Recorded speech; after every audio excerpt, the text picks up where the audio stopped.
Saturday in Athens podcast. I'm your host, Seth Saunders, and we are jacked up. Week 6 of college football this week, and we have a return guest with us. Jake Crain from Crain and Company is here. Jake, we're fired up to have you back, brother. Welcome to the show. Oh, man, I'm fired up to be back, and I just realized I'm wearing a Georgia Tech hoodie. That's not by design. Jeff Collins is a buddy of mine and gave us this. I just got home with my wife, was helping her unload some stuff, and just threw this on. So this isn't this is just a coincidence. Not a subtle shot, folks. So don't No, it's not. Yeah, I don't think that's if I was going to take a shot, I don't think that would be the one. yeah, absolutely. Well, look, I told you before we got on air, I can't have you on and not get your opinion on what happened in Tuscaloosa on Saturday night. First off, just kind of give me your global view of that game and everything that went down. Well, we live streamed it from Innisfree, right by the stadium. So it was, I know the outcome wasn't what Georgia fans want. There are no moral victories in that program, and that's the reason y'all's program has done the things that it's done and is going to do the things that they're going to do. But just as a college football fan, I mean, it doesn't get much better than that. I mean, that's as close to Game of Thrones that we're going to get. It was like the Lannisters versus the Targaryens in my mind. It's everything that makes college football the greatest version of football and the greatest sport in the world. Just, being around the people, it just goes to show you, man, how great these college towns are. And Athens is the same way. So, the atmosphere of the game absolutely delivered. But, the things I took out of it is this.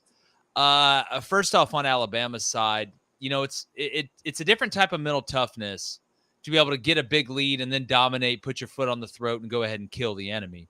Takes a totally different type of maturity and mental toughness to blow that lead and then come back, get the lead, and hold on to it.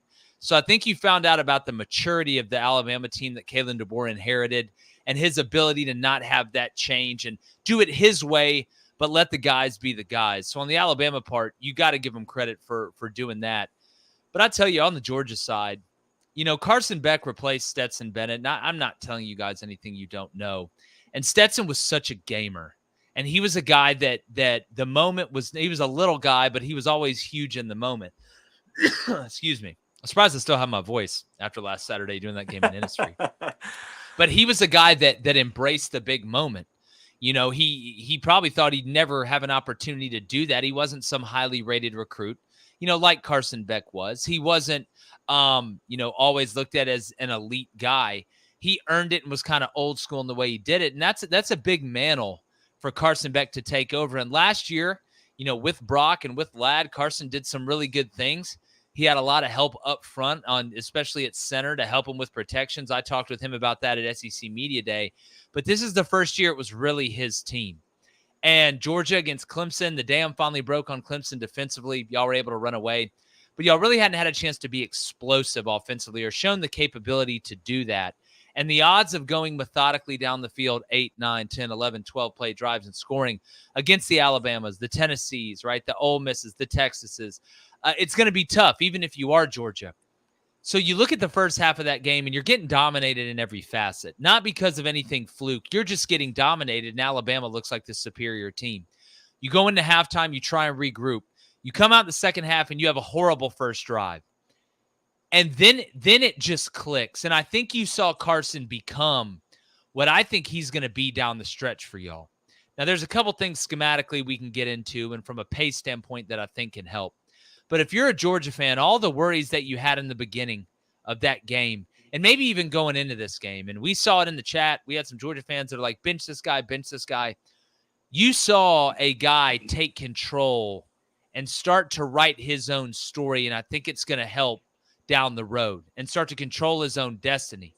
And if you're a Georgia fan, you need to take some solace in that. Yes, it's a loss. There is no moral victories. But sometimes getting that close and it going down that way can pay dividends in the end. There will not be a moment that faces more adversity than what you just faced. And you stared it in the face and almost overtook it in the craziest environment ever, with Trump there, with all of America watching, in what can end up being the game of the year.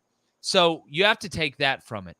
But if I'm Mike Bobo and I'm watching that game and watch the way it unfolds, and I've watched us not be super explosive on the year, how do you not start going up tempo more? because I think it takes some of the thinking out of it. And you have really good players, but you don't have a Ladd McConkey and Brock Bowers. As good as Oscar Delp can be, he is not Brock Bowers. I don't know if there's another Brock Bowers out there. I haven't seen one. Just look what he's doing at the Raiders. Look at Ladd, and his clutch ability even hurt.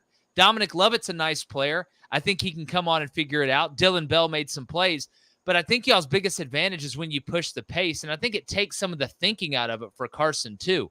Now, you don't want to have to go 6 for 6 or whatever it was on 4th down, but there are some things schematically you can take out of that game moving forward, because now you got to thread the needle even more. I don't think a 9-3 Georgia gets into the playoff, but I think a 10-2 Georgia, right, with that second loss and beating, whether it be Texas or Tennessee or Ole Miss and Tennessee, whatever, the goal is to get to 10-2.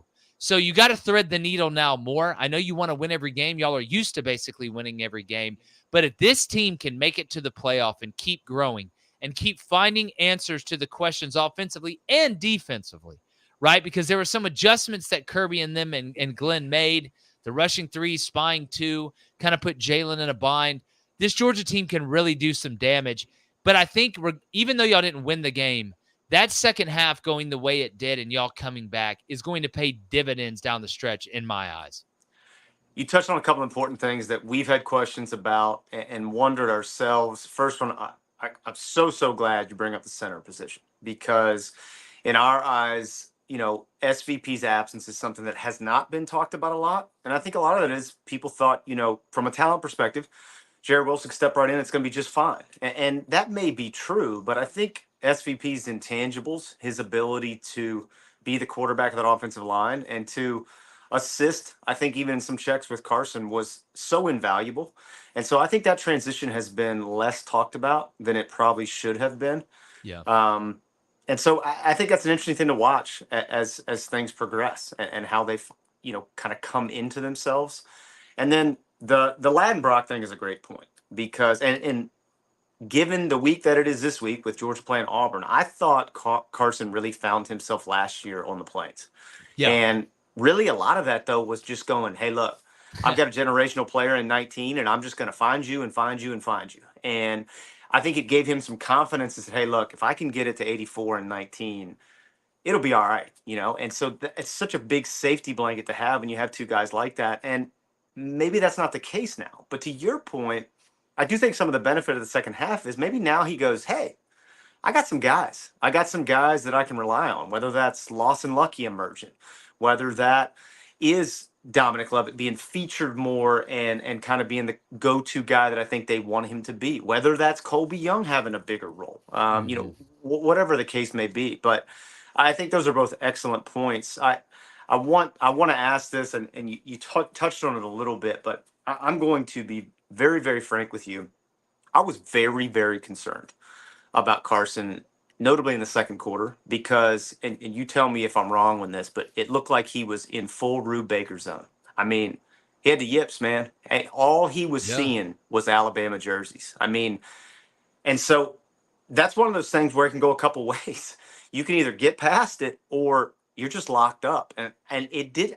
I didn't know where it was going to go for a little while. And you bring up the first drive of the third quarter. I mean, it was touch and go for a while. Do you think he found something in that last, 22 minutes of that back half of the third quarter and full fourth quarter?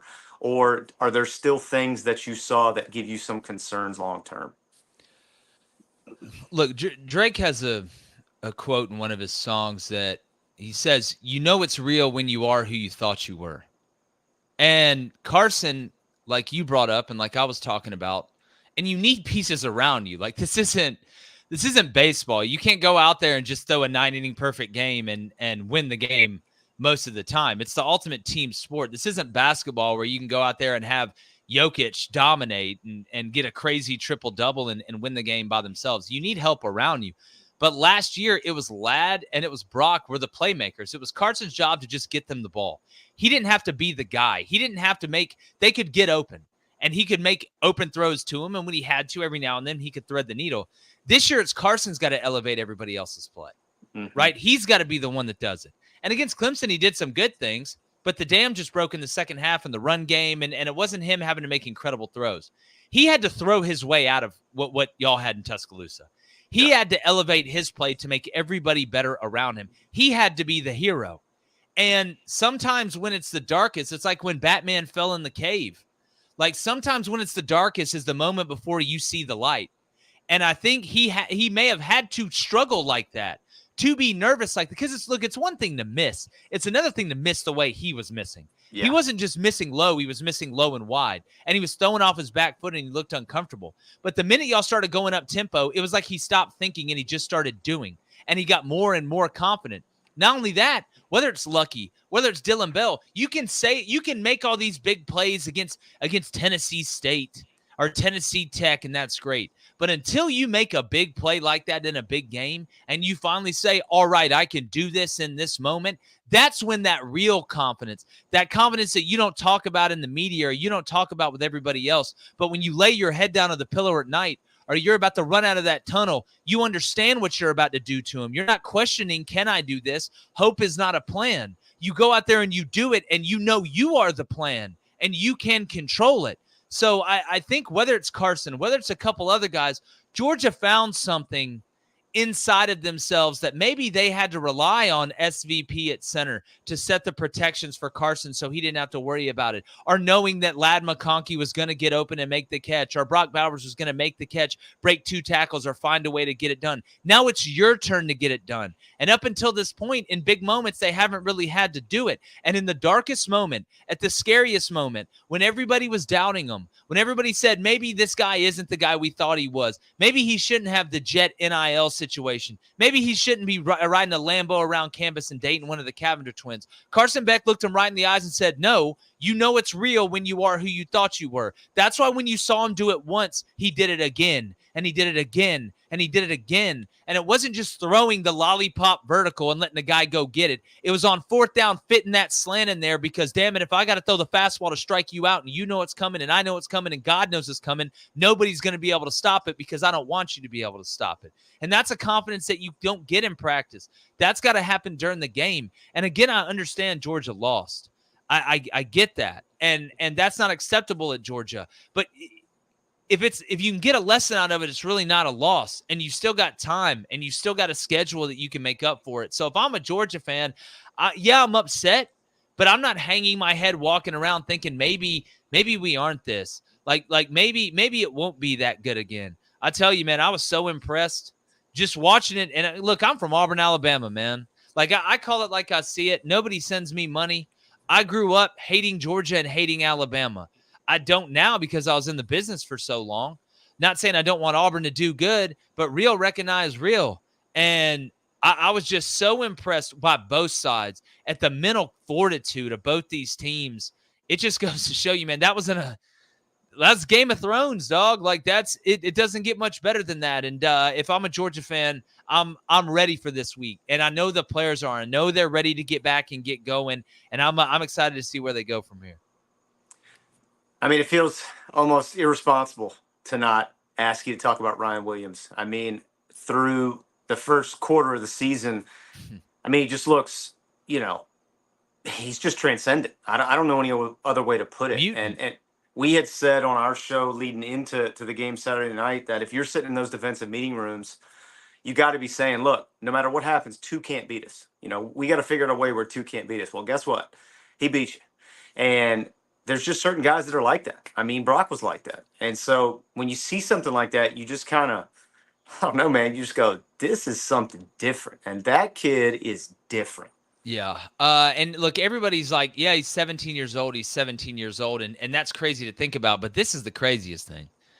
And Jim Nagy tweeted this out or X'd it out or whatever they call it nowadays. He could be in the Senior Bowl as a 19-year-old. Just think about that for a second. Yeah. The Senior Bowl is a 19-year-old. But to me, obviously the catch is impressive. Heck, the tip catch he made earlier in the game was insane. Yeah. And some guys are just different. They're just different. No matter how old they are. Don't matter where they're from. Maybe you're born with it. Maybe it's Maybelline. But that wasn't Maybelline that we saw on the field. But what impresses me the most, and I think what speaks the most about Ryan Williams, is that when Alabama blew a huge lead in the biggest game in a while there in Tuscaloosa, with it being Kalen DeBoer's first huge test, and they blew that big lead, who was the person that Jalen Milroe went to on the first play? Yeah. That tells me all I need to know. It wasn't an older guy. It wasn't, hey, I'm going to tuck this and run it, and I'm going to do it. It was, I'm going to find the 17-year-old. So obviously at some point in practices, whether it's in team drills or scrimmages, he decided, and you can look, him and Ryan and Milroe look at each other Yeah. before the play. Yeah. That was a look. I don't care if you're doubled. I don't care if you're tripled. I don't care if they send the National Guard in here to defend you. I'm going to throw this thing up, go make him pay for it. And he did. And if you're Georgia, I'm going to be outside of pass interference, there wasn't much else you could do. That spin move was, again, so he's a mutant. Like, Yeah. that's all you can say. So you got to look. Sometimes you got to tip your cap, man. And that was just incredible. But the fact that they went to him, I think, tells you all you need to know. Yeah, he's like we used to say about Brock. You look in the program, and his high school alma mater says Xavier School for the Gifted. I mean, that's just how. That's what I'm saying. Like, would you have been surprised if the camera panned over there and Professor X was sitting his bald ass over there in a wheelchair, just looking and smiling and writing down notes? I mean, that's it, man. That kid is he's something else. And like, I thought that, to your point, let me ask you this, because this is something I thought about as it was happening. And it's something that, I think it happens and nobody really thinks about it. But I thought them missing the 2-point after the go-ahead touchdown. Maybe that doesn't seem like a lot, right? But you go 34-33, where it would have been 36-33. And I think defensively, then you go, okay, hey, look, even if they get in field goal range and we're 36-36, we got a shot in overtime, right? Yeah. But if you're up one, I think in some ways it dictates scheme-wise what you're looking to do, because you go, hey, they can't get to the 35. And so you got to be more aggressive. You got to maybe go man when you don't want to go man. And so, and here's the other thing. Julian Humphrey's been getting beat up about it. He had great coverage, just never got his head around. I mean, I coached DBs for 8 years. Like, sometimes it's just like in baseball, dude. You're pumping a 94 mile per hour slider in there. Like, it's sometimes you got to tip your cap. Like, obviously, you want to make every play. And I understand the guy's beating himself up about it. And that's because he cares so much. And that's what you want, right? To a certain extent. But to your point with the score, it changes the calculus of the offense when they get within field goal range. Yeah. Right. It's not as much of hey, look, a field goal ties. Yeah, we want to run down the clock. It doesn't change it a crazy amount. But once you get into field goal range, then you're operating differently. Obviously, if you were down 4 or more, it changes everything in the way you're going to go about it. But to me, defensively, what you had been doing was working so well in the second half. If it ain't broke, don't fix it at the end, right? I mean, you're down 30-7 at halftime. We're talking about being up 34-33 with a couple minutes to go in the game. So whatever you were doing, and a lot of that was, the Russian 3, having the 2 spy on them with the 1 high. And if you look pre-snap, you not only have 1 high, you have 1 high shaded to the Ryan Williams side. Jalen Milroe saw that, but he never saw the safety get depth. To me, and again, I don't exactly know the call. I wasn't on the headset. But if I'm playing man free, that means that guy in the back's in the sky. And if you're shading that way, you're probably doing that because Ryan Williams is over there. So why are your eyes on the guy running the hook? That's the part I don't understand. Why are we double? Even if you were told, hey, we're worried about the slot guy here, the minute you see him break that hook off as you're gaining depth back, right, and he's covered, you instantly become that high player on the 1 vertical that's to your side. So I don't know if that was a miscommunication.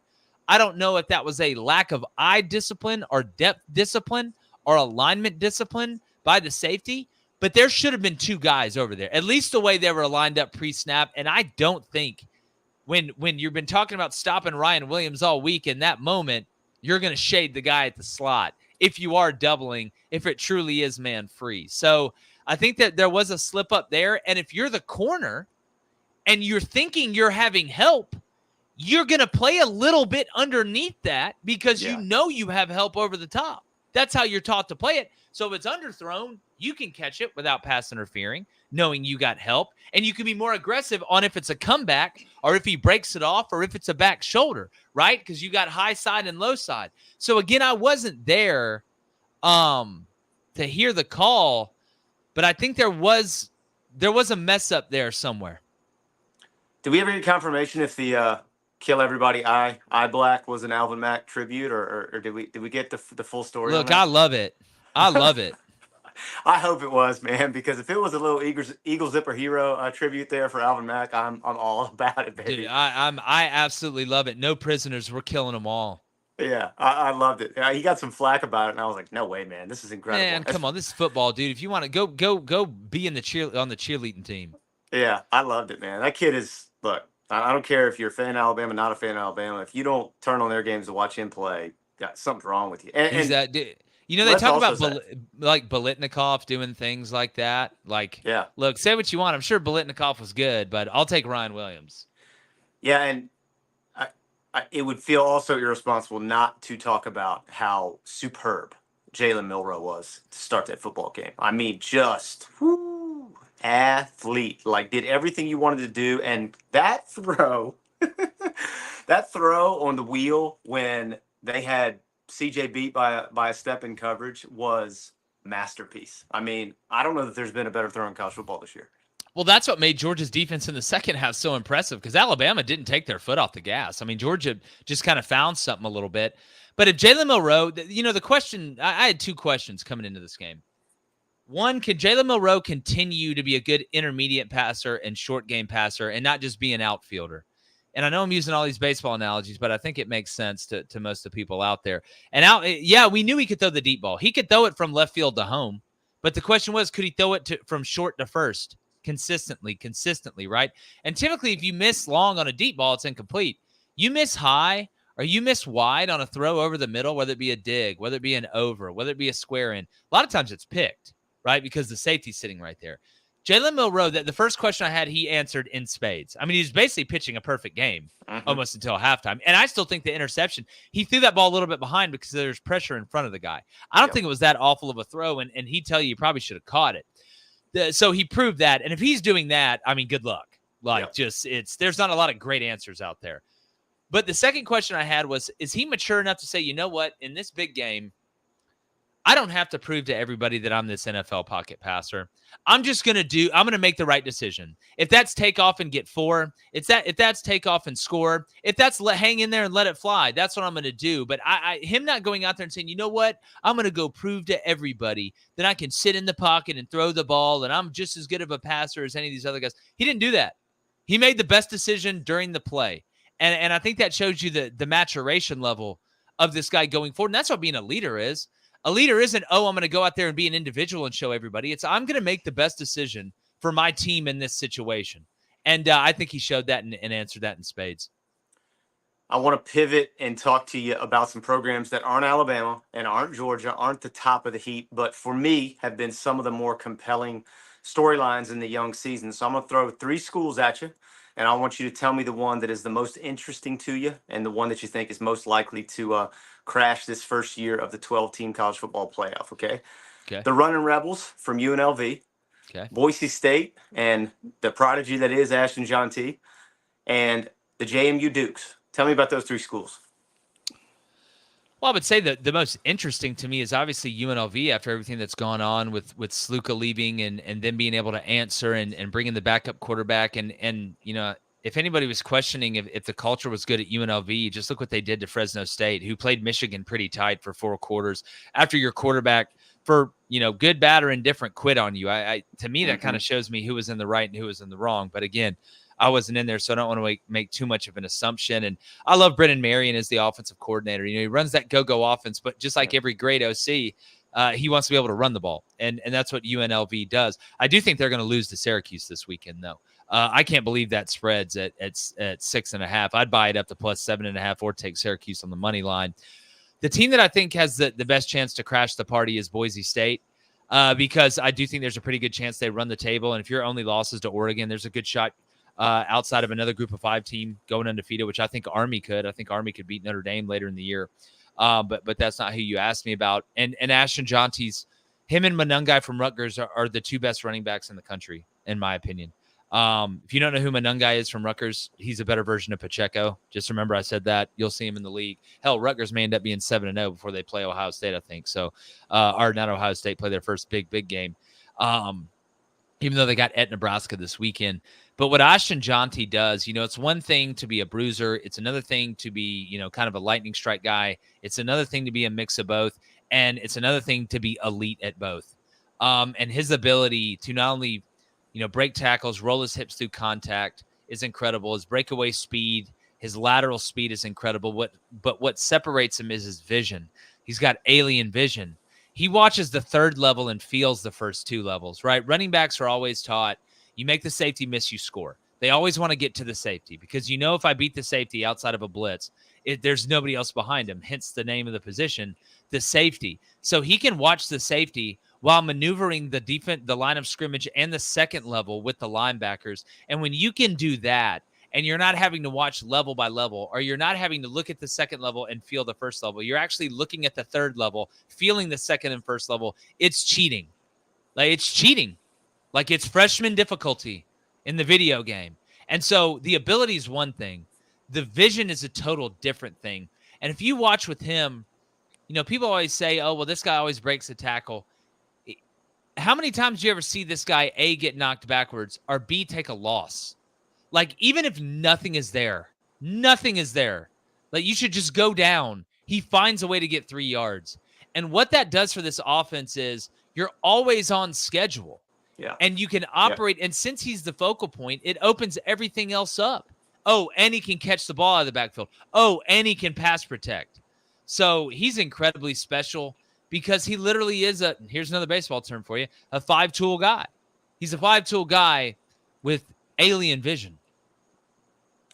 Yeah, the other thing I love about him, and this is kind of getting into more of the narrative piece of it, but I love his story, and I love the fact that he had every opportunity after the year last year to go somewhere else and take a bigger payday than what he got with Boise State. And he said, look, they were here when nobody else was here. Yeah. And I'm staying put. And, in today's world, today's culture, given what's going on at UNLV as a prime example of that, man, you just love that, right? Like you just go. And if I'm in, and here's where I think he's really, really smart. And I'm not saying this is why he did it, but he knew he was going to go off.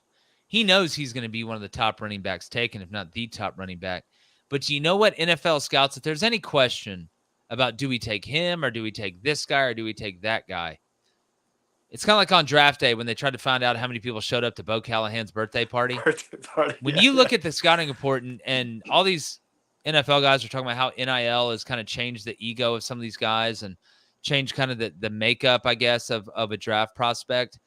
This is a guy that stayed loyal. And if I'm an NFL GM or if I'm a guy making the decision on who to draft, that weighs heavy on me. And you know what? I may move up to get you. I may take you over another guy we like just as much because of that, which in turn gets you more money, which is going to get you more money than what you would make in NIL. So he has alien vision, and he's got a Goodwill Hunting mind. So just add it to the list. Well, look, brother, it's football season, favorite time of the year, and it's going to be here till at least January for college football and all the way through February for the pros. And one of the things, speaking of Ashton Jeanty, he's become one of our favorite things to play as it pertains to a college football weekend on Underdog Fantasy, something my co-host and I have gotten into this year. Higher, lower totals for him with touchdowns. It's been almost, easy wins each week. Yeah. You just ride the kid, right? And, it's one of those things where if you're looking to have a little something to watch on a game maybe you don't have a fan's interest in or you don't have a rooting interest in, man, it's made the whole slate a lot more interesting throughout the year so far.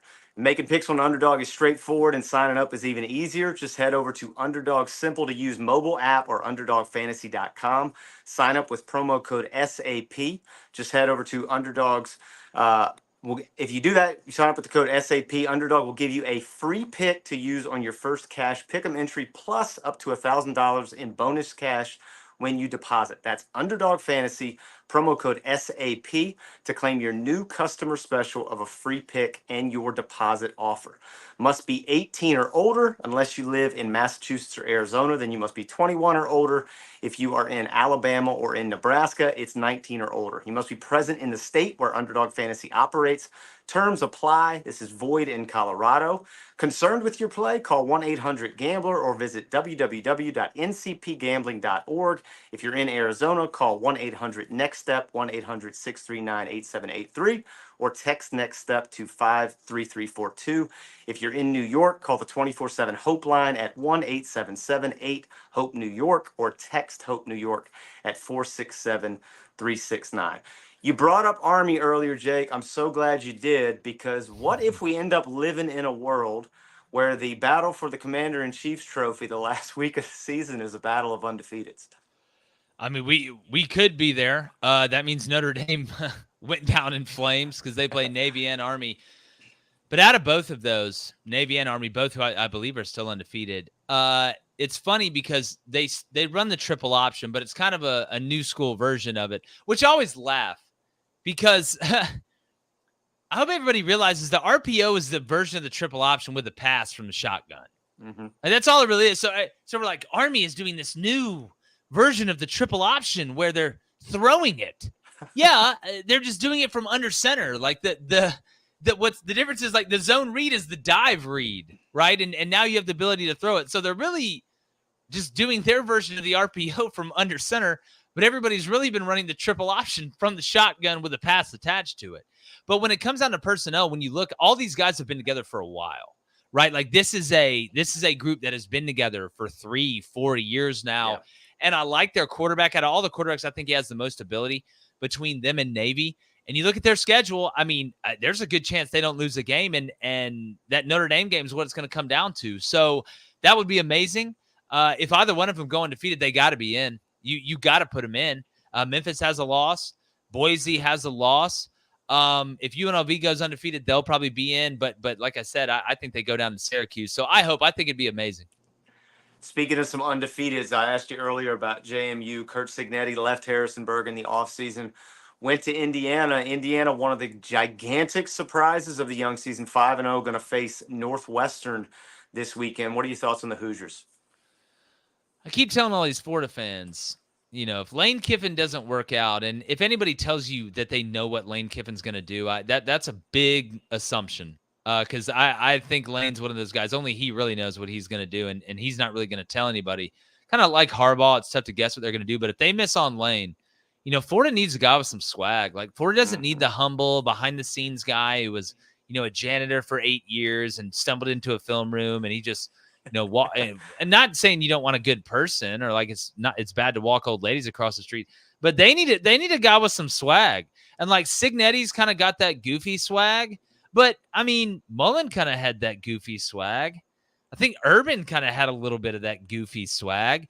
And Cignetti, when he got the job at Indiana, went to a basketball game. They gave him a microphone, and at halftime he said, "Hey, you guys, just want to let you know that Purdue sucks, Ohio State sucks, and Michigan sucks too, and we're going to beat all of them." And, I mean, oh, boy, it's cooking. Like, I love what he does offensively. It's really balanced. He's making it cool to play at Indiana. Okay, just think about that for a second. Even Jimmy Chitwood didn't make it cool to play at Indiana. So I'm unbelievably impressed. I think they're going to beat Northwestern, and good on them. And when I say this on Crain and Company, the Indiana fans get pissed. They're like, "No, that's our guy. Stay away. You know, stay away." But he's doing a heck of a job, man, and I like the way he goes about it. Yeah, he's got swag for sure. And, like, I mean, dude, he wins. That's all he does is win. Everywhere he's been, he just wins. Yeah. I mean, and that's one of those things where it doesn't really matter what the uniform is. You're just going to be that guy. I mean, look, Kalen DeBoer's that guy. It's not much different. Same type of resume when it comes to just winning wherever your feet are. You brought up the Syracuse game. I want to ask you about former Georgia assistant coach Fran Brown and all he's doing there in upstate New York. It's been quite the turnaround there. Obviously, Kyle McCord leaving Columbus and going to play quarterback for him, and their history since Kyle McCord was in middle school. I think that's a cool story on the young season too. Oh, without a doubt. Look, and talking about Syracuse friends out there, you know, I don't know how many Syracuse people watch the Georgia show. I'm sure there's probably some, but I don't think it's going to be long before he's back in this league, in the SEC. You know, that's where he cut his teeth. And he may stay at Syracuse a long time, but that's a basketball school, man. It always will be. Not that, you know, that place has been electric with him playing up there. He's coming down in the South and getting recruits to flip to go up there, something you really didn't think you would see. And the longer he stays there, the better they're going to be. But he is a guy that if you don't know who he is and you don't know his background and where he was from, I'm sure you guys do watching this show, it is an incredibly bright future for this guy, and I do not think it will be a long time before he's back in the SEC as a head coach. All right, big weekend for the Dogs this weekend. 129th edition of the Deep South's oldest rivalry, welcoming the Tigers of Auburn between the hedges. Yeah. This is an interesting game for me, mainly because it's a rivalry game. It's an SEC game. Anything can happen, right? And Yep. Georgia is obviously coming off licking some massive wounds coming out of Tuscaloosa last weekend. Auburn is a wounded dog in a lot of ways. And I don't know that the record necessarily reflects what they could have been. You know, a few things go differently, their record looks a lot different. So, Yeah. what are your thoughts as things head into this? And should Georgia fans have any pause or concern? Well, look, if ifs and buts were candy and nuts, we'd all have a Merry Christmas. I mean, Auburn's got a problem where the older guys, they don't know how to win, and they find ways to lose. And this recruiting class that Hugh Freeze is putting together, and the one last year, hopefully they're going to bring, that winning mentality to wanting the moment and not fearing the moment. And you've seen that with some of the young guys, including, Riddick last week, who flipped from Georgia to Auburn, played incredibly well against Oklahoma as a young guy. So in the long run, I think Auburn's going to be fine. But, Seth, Auburn's not doing the little things right either. You can't be under-personneled and undisciplined, right? You have to pick one. Either you're under-personneled and you're so well coached up and do the little things so well, it can close that talent gap in the long run. They haven't done that. Or you're so talented, it kind of hides and you can get away with being somewhat undisciplined. Auburn's not there yet, even in the transfer portal era. So what I would tell Georgia fans is, look, it's college football. You're dealing with 18 to 22-year-olds. Well, now you're dealing with like 18 to 28-year-olds. But that's right. You never really know what's going to happen. But I think Georgia's pissed off. And Auburn right now is the perfect slump buster, right? It's a brand that still, people know and hopefully that they respect, even though Auburn's been bad for what seems like forever now. But it's a confidence builder. Look, the nines walking around the bar, maybe they blew you off. But there's that 5. Right? Who may be a little sturdy, but her dad's rich, right? She's funny. She makes some mean spaghetti. And you feel good better about yourself for like a week until, you get another chance to, when them nines opens the door for you and lets you buy them a drink. So I think that's where Auburn is right now. They're still in the process of figuring it out. And look, man, Peyton Thorne's going to play quarterback. So deep down, y'all probably don't have anything to worry about. But I think Georgia's going to put their best foot forward this weekend after coming off a loss, and they're going to be better than Auburn from a personnel-wise, and Peyton Thorne panics in the pocket. I mean, he's panicking Skywalker, man. So I'm sure you guys are going to bring hell with you. He'll throw it right to you. It may go good early, which it may not for him, but eventually he's going to throw it to you. Look, again, it is college football. You never really know. But if I'm a Georgia fan, I would feel better. I would feel pretty decent about this game. Are you surprised? And I know he obviously hasn't been there very long, but are you surprised that Hugh has not hit on somebody from the quarterback perspective yet? I mean, I thought, obviously yeah. That was the aim, and I'm sure they've gone after guys and just hasn't materialized. But it seems to me that no different than any other program in the country, the most important position on the field. And so not having that, you're kind of behind the 8 ball to start with. Yeah, and I mean, when, Hugh Freeze got the job, the thing was, I mean, he's, developed quarterbacks, or at least like that's his thing. So you're like, all right, well, at least now, we don't have to worry about the quarterback position. I mean, Hugh beat Bama with Bo Wallace, and you go back and look at what he's done with some of these quarterbacks, Malik Willis, and I mean, just his track record is pretty good. I know there's a lot of turnovers there, and that's true, but there's also a lot of success. I mean, there's also a lot of good. And so the fact that, and listen, I understand missing on guys in the transfer portal, but Diego Pavia would have came to Auburn for 2 handshakes and a Butterfingers. Yeah. And you decided to stick with this Peyton Thorne guy, who the only time he's done anything worthwhile was when he could turn around to hand the ball to Kenneth Walker and had Jaden Reed and Keon Coleman out there at wide receiver. Just close your eyes and throw it. So he can't do it by himself. It's just shocking that you didn't try and go get a Diego Pavia or say, look, we can't hitch our wagon to this guy. And that's what shocked people to me, is that, you decided to now put all this pressure on yourself in year 3 because you decided to stick with Peyton Thorne.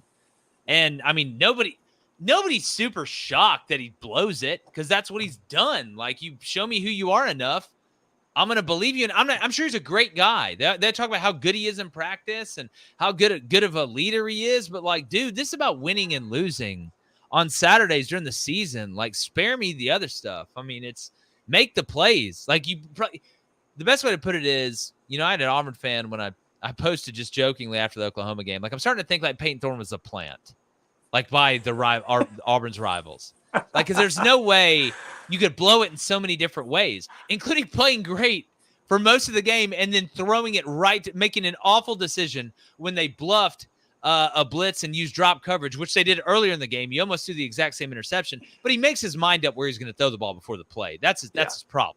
Yeah. And this Auburn fan was like, Jake, he just had the best game of his Auburn career. How could you say that? And my answer was, exactly.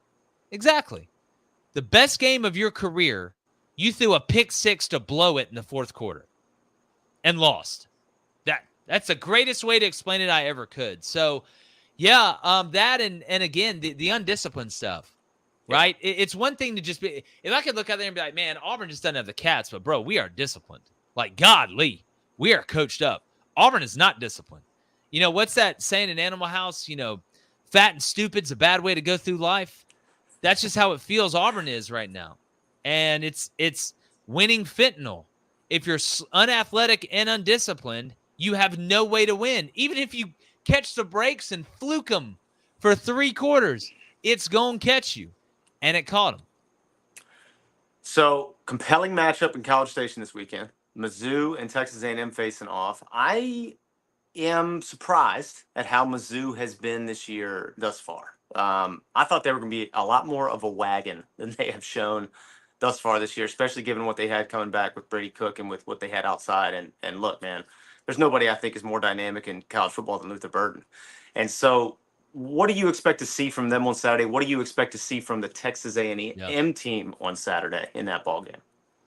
Well, I think the interesting part of Missouri is, and if I'm a Missouri fan, I would actually take this in the way that it's gone. Yes, you're undefeated, duh, but you've really been winning these games like against Vanderbilt and even Boston College to a certain extent with defense. Mm-hmm. And that was the question for Missouri. Nobody questioned Brady Cook or Noel or obviously Luther Burden, who's probably going to be the first receiver taken in the draft once he does what he's going to do at the combine. But if I'm a Missouri fan, I'm like, I know the offense is going to figure it out. Or at least I would rather have our offense, which I know can figure it out, be the one that needs to get going and have a good defense, right? Because that's where they thought they were going to be bad. Yeah. But what I find fascinating about this matchup, and, we kind of look at things at a more granular level on our show, is that, Texas A&M's defensive line loves to get vertical in the run game. And I'm sure people right now are like, what do you mean? Everybody wants to get vertical in the run game. Well, yeah, you want to get in the backfield, but if you get too vertical, it can cause problems. You can get trapped. You can get kicked. Like there's an art to it, right? That's why you see teams that they two gap, right? Because it lets the linebackers run and it keeps the defensive lineman from getting too far upfield. Well, Texas A&M don't do that. Texas A&M is getting upfield. Like they want to get in the backfield as fast as humanly possible. And if they get trapped, they get trapped. But Missouri runs a lot of outside zone. Like they're a heavy outside zone team. And what that does is if you don't get to the back quickly, when you get vertically, it creates levels in your defense that cutback can kill you with. So you may see in this game, Texas A&M on first down, make just a guy fly in the backfield and tackle it for 2nd 12. Then Missouri run the same play and pop it for 30 because it puts those linebackers who are, Scooby Wilson, these guys can play. It puts them in conflict, right? You're having to cover more space, including the cutback, because I'll put you in on a little secret. The zone was built to cut back, including the outside zone. So I'm interested to see that matchup. And then on the A&M side offensively, what are the 2 quarterbacks that have kind of given Missouri the most trouble? Well, it's been Boston College's Thomas Castellanos, and it's been Vanderbilt's Diego Pavia. What do those 2 guys have in common? They're mobile, right? And they're not just, hey, they can keep the play alive, right? Like a Carson Beck, who can move when he has to, but he's not going to, run down, a DB on a pick or anything like that, or go hit his head on the goalpost from 70 yards out. Marcel Reed can move like that. Yeah. He can really, really move, and he's quick. Not big, but he's quick. It makes him harder to tackle, and he does a good job of avoiding big collisions. He still leaves himself a little bit open, but young guys tend to do that. Michael Hawkins Jr. does that from Oklahoma. They'll learn as they get hit more and more. But I find that the matchup of the mobile quarterback with Missouri's linebackers, because Missouri's defensive line is big and strong, but they're not super agile. So I think whether it's on design quarterback runs or on passes where the play breaks down, Marcel Reed could break contain and really do some damage to Missouri as far as running the ball. So I'm not betting this game. I'm not touching this game to bet on it. There's so many other better plays on the board, but it's going to be fascinating. And if you're Missouri or Texas A&M, it's moving day, right? Can Missouri, not that A&M is world beaters and not that we think that Missouri is a world beater right now, but if Missouri wins this game, we got to start having a different conversation. Like as we move on in this season and kind of push them up into the tier one, maybe replacing Ole Miss, depending on what happens against South Carolina this weekend. And then kind of the same thing for A&M, even though they have a young, inexperienced quarterback. I mean, the kids come in and not turn the ball over, and they're undefeated with them playing. So if A&M wins this game and Marcel Reed continues to grow, we can start having a little bit of a different conversation on them as well as we get past the halfway point of this football season. I think that's a good point about Mizzou, and that if they can come out and be impressive, they've kind of been just flying under the radar. I think obviously the ranking's been just fine, but because of the way they've played, folks have been a little bit underwhelmed, and mainly maybe because of some bias from last year of what the expectation was that they would be. They're still winning football games, and at the end of the day, that's all that matters. But with Ole Miss having the loss last weekend against Kentucky, and then going to Willie B this weekend for what I'm sure will be a more than hostile environment and playing a tough Gamecocks defense. I mean, who knows, man?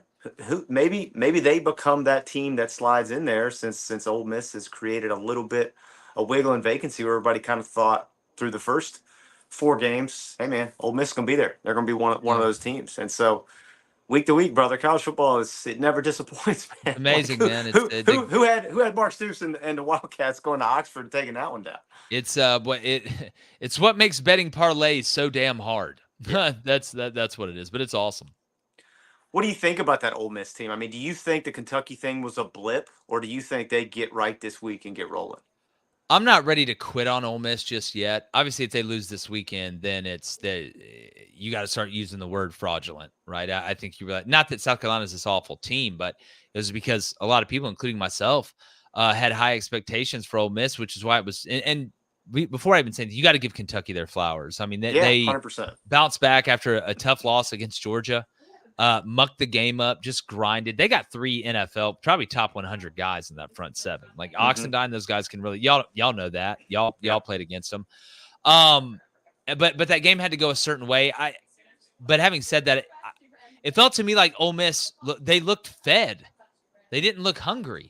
Yeah. Like for a team that hasn't won anything, that's never won an SEC championship, never even played in the game, how do you just think you can roll your helmet out there and think you're gonna beat Kentucky? They didn't make a lot of adjustments on defense. They were getting beat by the same thing on third and passing.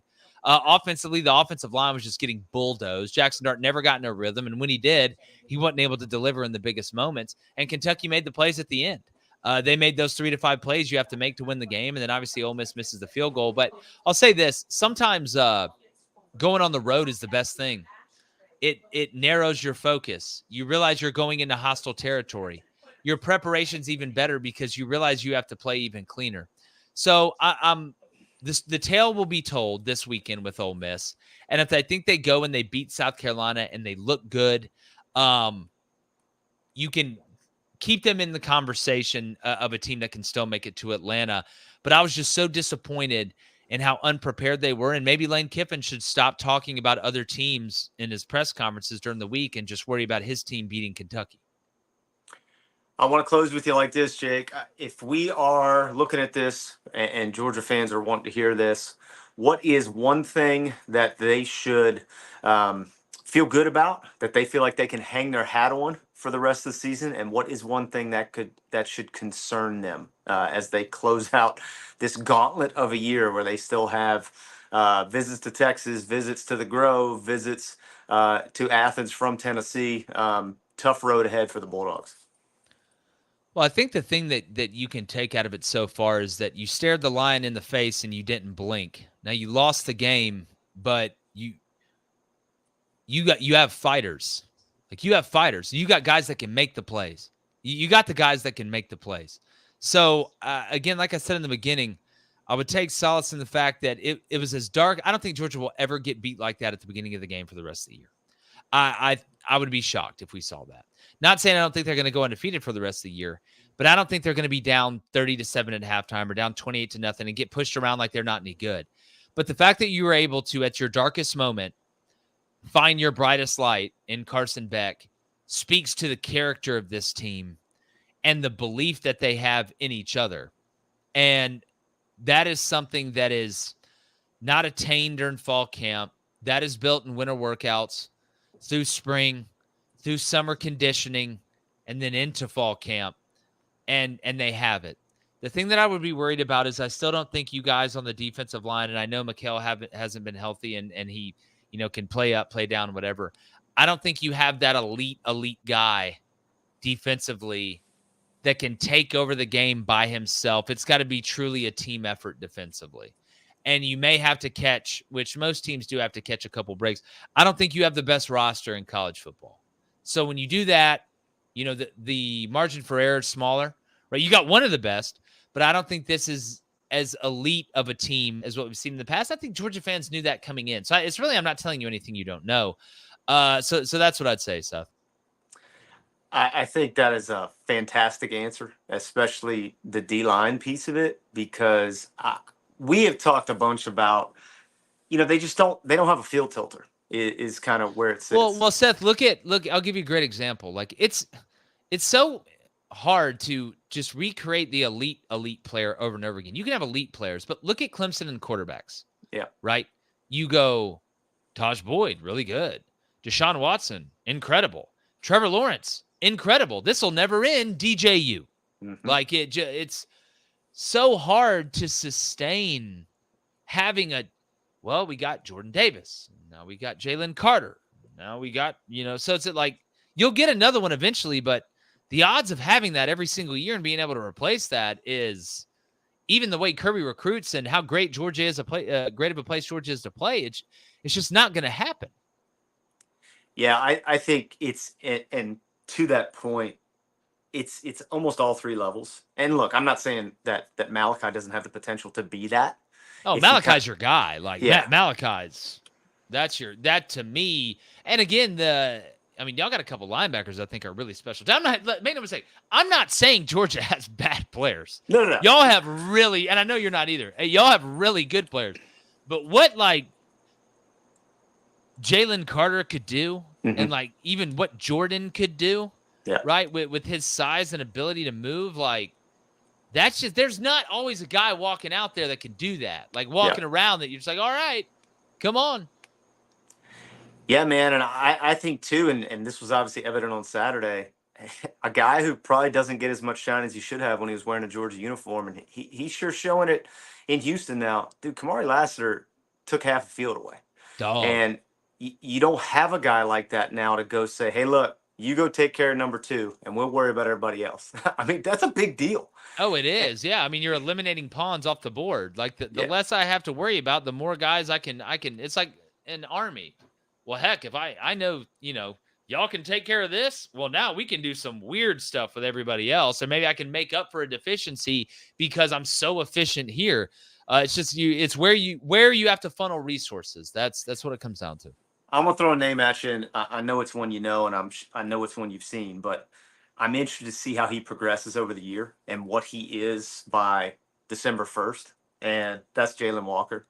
I've just been so impressed with that kid, man, and not just from a talent perspective, and he's freakish from a talent perspective, but, man, when they were getting their ass beat on Saturday, he was the guy on the sideline going, this ain't over yet, all right? Yeah. We got more ball game to play, and for me, man, that took him all the way up here. Yeah, well, I mean, again, you find out who's really about it when it's not going good. Anybody can be a great leader or a great teammate when it's going good. I mean, being a front runner is not hard. It's when it's going its worst or when it's going bad. Those are the ride or dies. Those are the guys that you're like, all right, this is a real one.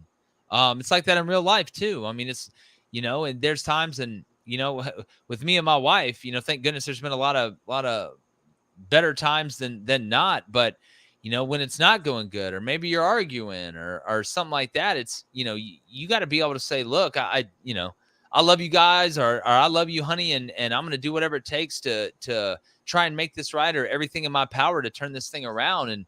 And that's when you find that those are your real leaders. Those are the real ones.